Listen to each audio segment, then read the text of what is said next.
Olá, família! Sejam todos bem-vindos ao estudo diário das Escrituras. Vou ler o comentário aqui da Evelise Fátima. Ela escreveu: Olá, irmão Vanderlei. O galo cantou bem, hein?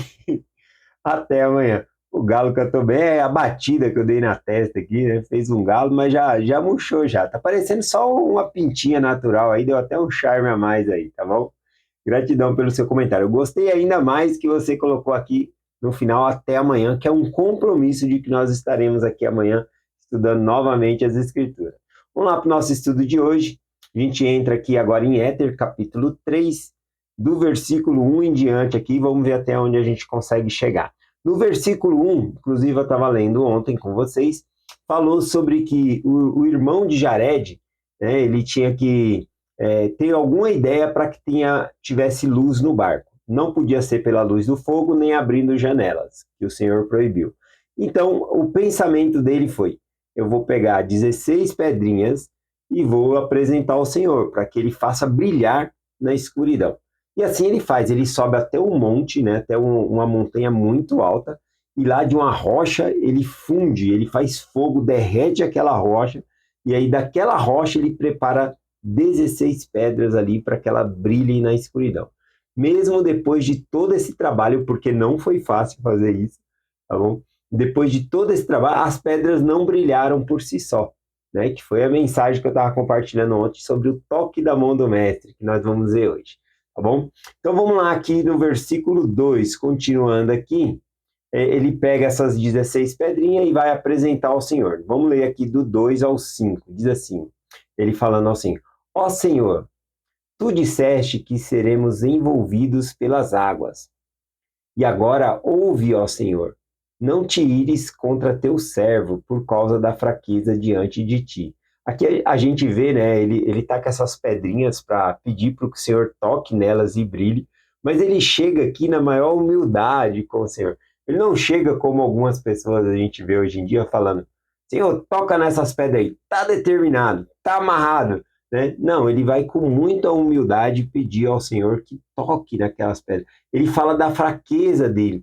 Veja, ele teve um trabalho, ele fez o melhor que ele pôde para obter aquelas pedras ali, para que elas brilhassem na escuridão, mas elas não brilharam. Precisava da intervenção do Senhor ali para que elas brilhassem. Mas ele faz o melhor de si e ainda assim ele fala, na sua fraqueza, né, na sua debilidade, isso foi o que eu consegui fazer, né? Ele vai contando aqui, ó.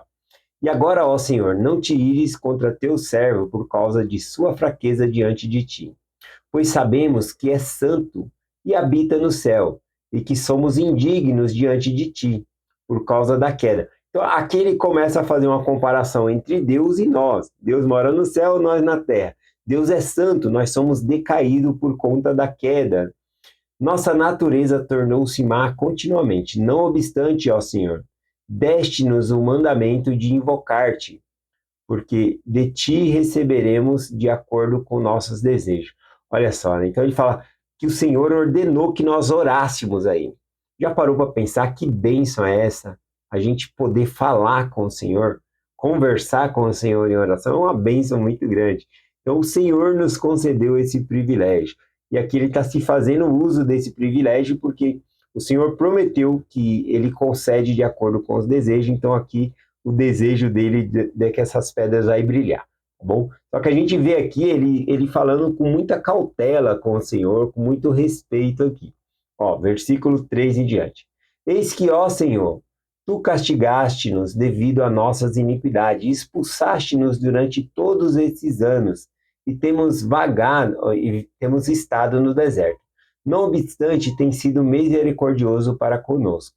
Ó Senhor, tem piedade de mim, afasta de teu povo a tua ira, e não permitas que eles cruzem este furioso abismo na escuridão.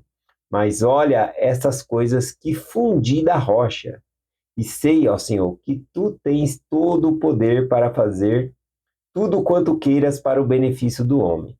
Portanto, com o teu dedo, toca estas pedras, ó Senhor, e prepare-as para que brilhem na escuridão, e elas nos iluminarão nos barcos que preparamos, para que tenhamos luz quando cruzarmos o mar.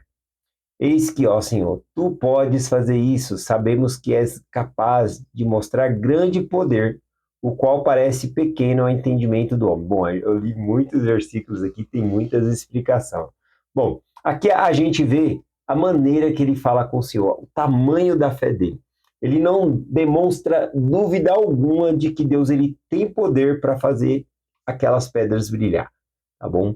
Então ele sabe, ele fala, tu tens o poder, né? Tu podes fazer isso. Ele tem certeza que Deus pode, mas ele não tem certeza que Deus quer. Uma coisa é Deus poder, ele tem o poder. Outra coisa é Deus querer, ou se está dentro do propósito de Deus acontecer aquilo. Que nem eu conheço pessoas maravilhosas, pessoas ótimas na fé, que têm vários problemas de saúde, que causam debilitação no corpo. Deus tem o poder para curar? Ele pode chamar um homem, uma pessoa com autoridade do sacerdócio, ou até mesmo, como o presidente Nelson ou outro apóstolo, né, mesmo do púlpito de longe, decretar uma bênção para essas pessoas que estão sofrendo de alguma maneira para que sejam curadas? Deus pode, tá bom? E ele tem poder para curar essa pessoa que está doente? Sim, tenho certeza que sim. Mas uma coisa é o poder, outra coisa é o querer de Deus.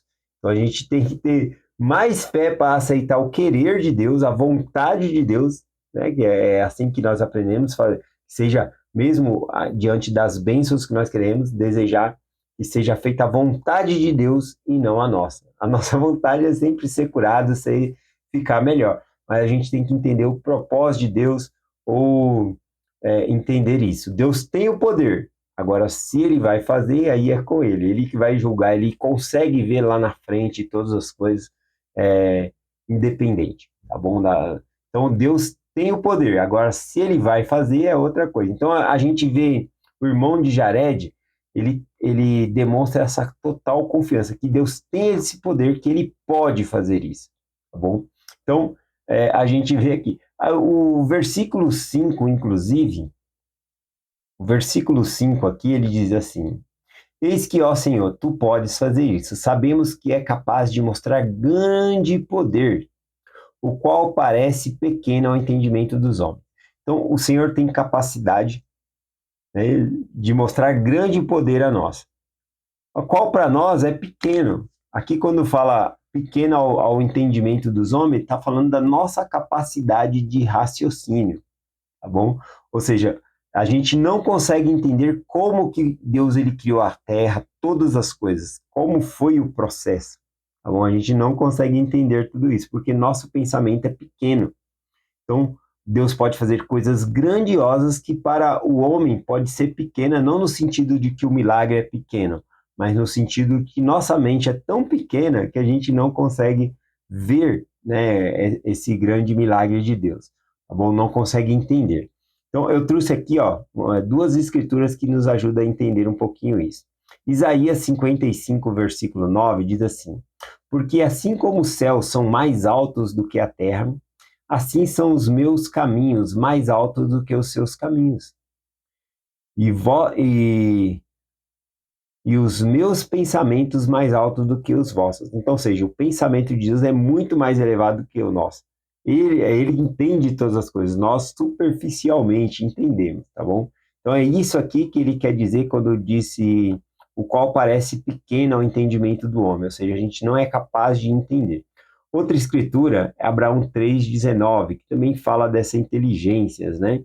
Diz assim, ó, e o Senhor disse-me, esses dois fatos realmente existem, que há dois espíritos, sendo um mais inteligente que o outro, e haverá outro mais inteligente do que eles.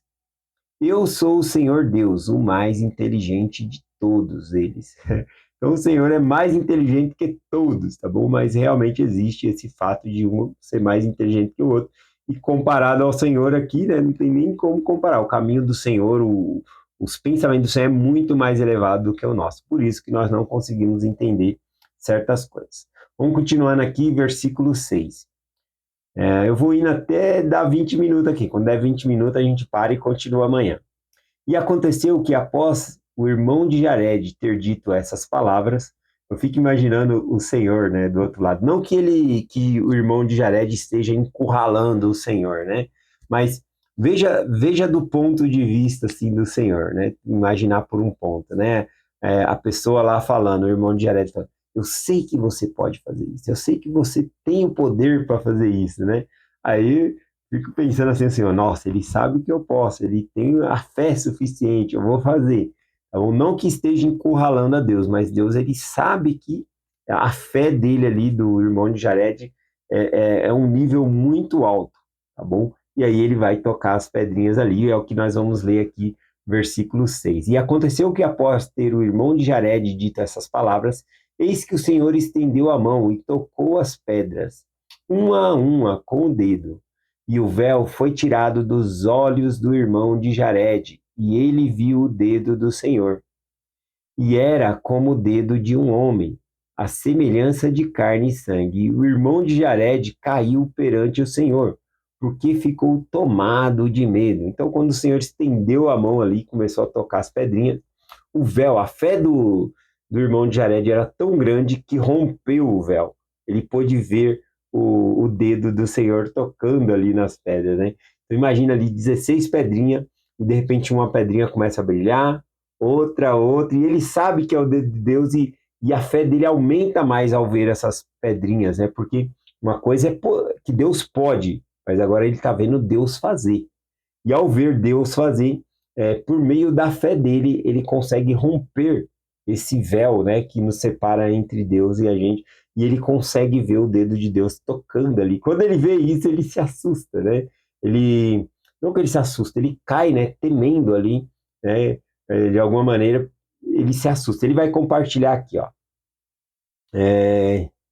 Ele caiu perante o Senhor porque ficou tomado de medo. E o Senhor viu que o irmão de Jared havia caído por terra, e o Senhor disse: Levanta-te, por que caíste?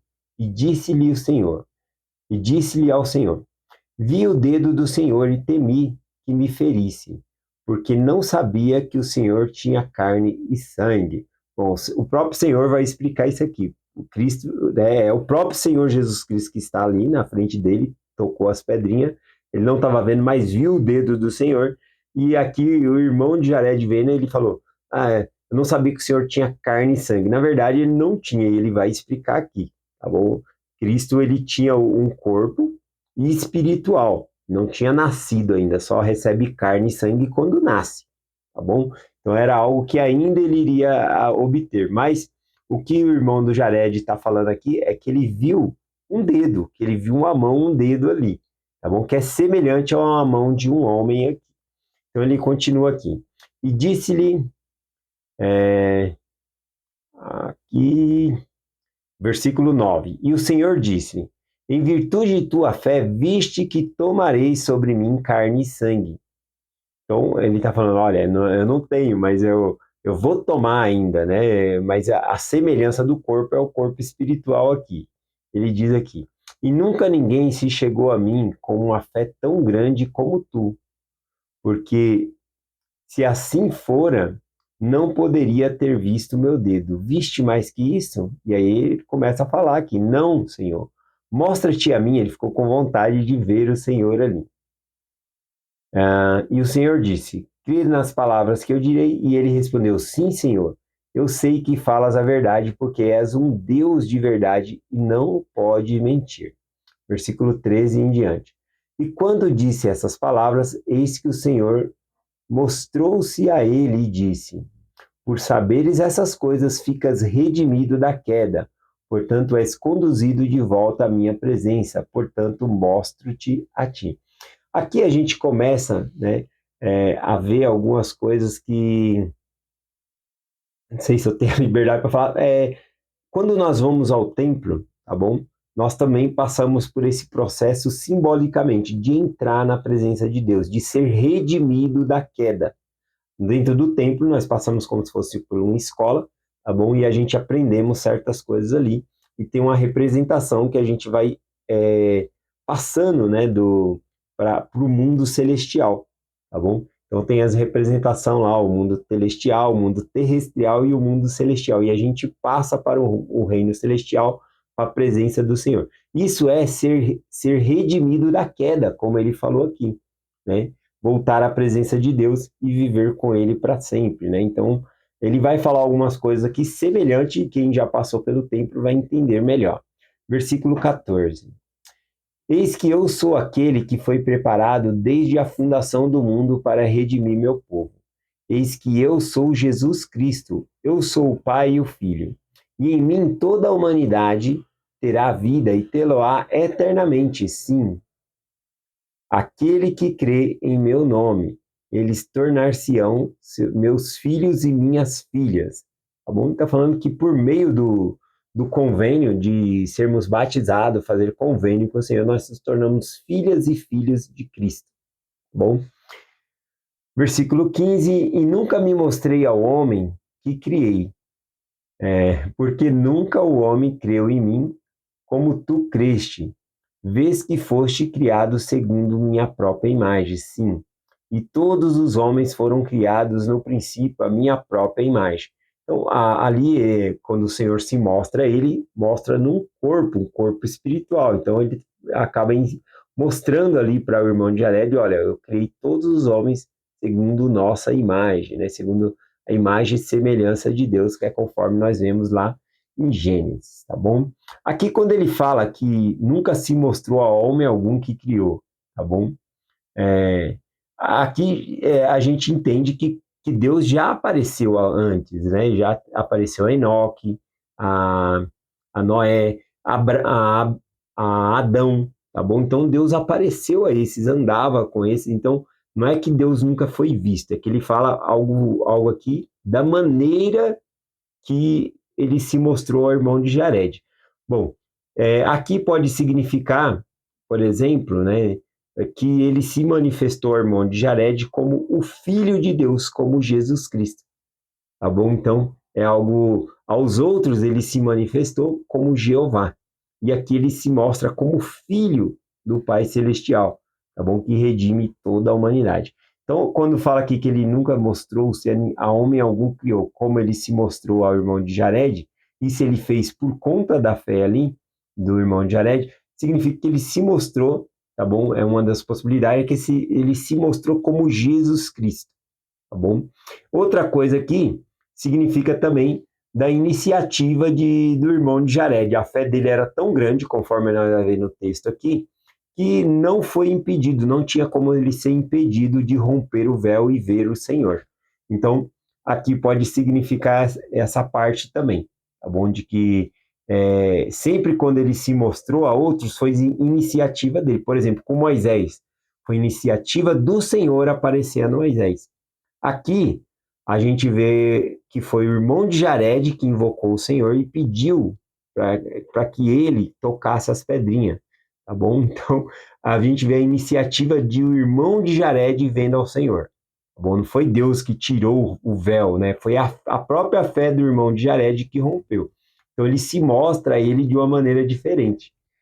Vamos lá, aqui o meu aplicativo apagou aqui, estou voltando aqui na parte, eu acho que eu estava no 15. Isso, versículo 15. Aqui eu marquei outro versículo para nós, tá bom? Eu marquei lá na frente em Éter 4, versículo 15. Não sei se vai dar para ler amanhã, eu acho que não, né? Mas assim como ele se mostrou para o irmão de Jared, o capítulo 4 de Éter, versículo 15, também tem a promessa de nós sermos redimidos e estar vendo o Senhor como o irmão de Jared viu. Observa aqui que ele coloca essa promessa para nós também. Então é Éter 4, versículo 14, versículo 15, que eu estou fazendo referência aqui com Éter 3, versículo 15. Eis que quando ele fala do véu, né? A gente vai continuar estudando isso aqui amanhã, aí tem uma certa semelhança com o véu. E eu até acredito aqui que o Senhor fez convênio com o irmão de Jared, tal como nós fazemos no templo, tá bom? Então tem uma certa semelhança aqui, a gente vai estudar um pouco amanhã sobre isso. Então aqui no versículo, Éter 4, versículo 15, diz assim: Eis que quando rasgardes este véu de incredulidade, que que vos leva a permanecer em vossos terrível estado de iniquidade e dureza de coração e cegueira de mente. Então, as grandes e maravilhosas coisas que vos foram ocultas desde a fundação do mundo, sim, quando invocardes o Pai em meu nome, com o coração quebrantado e um espírito contrito, então sabereis que o Pai se lembrou do convênio que fez com nossos pais, ó casa de Israel. Então, aqui ele, né, no capítulo 4 a gente vai estudar ainda, mas vai falar de que outros registros surgirão. E quando nós tivermos a fé que o irmão de Jared tem, esses registros vai estar para nós também. Então, a gente vai obter esses registros. É algo incrível, é uma promessa incrível. Mas, assim como o irmão de Jared foi redimido da queda, se nós rasgarmos o véu, tirando de nós a nossa iniquidade, nossos pecados, né, o entendimento vai fazer com que nós abandonemos o erro. Então, aí a gente está preparado, né, para ter essa fé como o irmão de Jared. Bom, vou finalizar por aqui. Gratidão por mais uma vez, né, vocês terem estado aqui estudando comigo. Tinha um outro comentário que eu ia fazer aqui.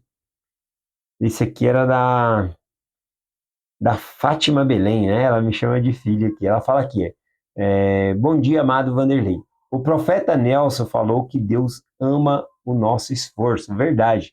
E ele amou o esforço que o irmão de Jared fez em não pegar qualquer pedrinha para oferecer ao Senhor. Nós não devemos oferecer qualquer coisa a Deus, mas sim o melhor.